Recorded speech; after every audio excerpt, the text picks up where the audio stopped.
به نصیحت شما نیاز دارم. چیزی بگویید تا در این چاق دنیا مرا به کار آید و گره‌های ناگشوده را پوشم. رمز همه هستی در دستان توست. تو را به نصیحت چه نیاز؟ کدام رمز؟ خوب بنگر.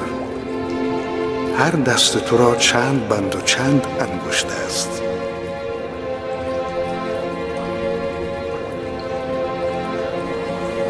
5 انگشت و 14 بند. این همان رمزی است که گفتم. 5 و 14. 5 و 14 یعنی چه؟ این رمز در زمان ظهور آخرین پیامبر گشوده خواهد شد و رمز وجود هستی در همین 2 عدد است.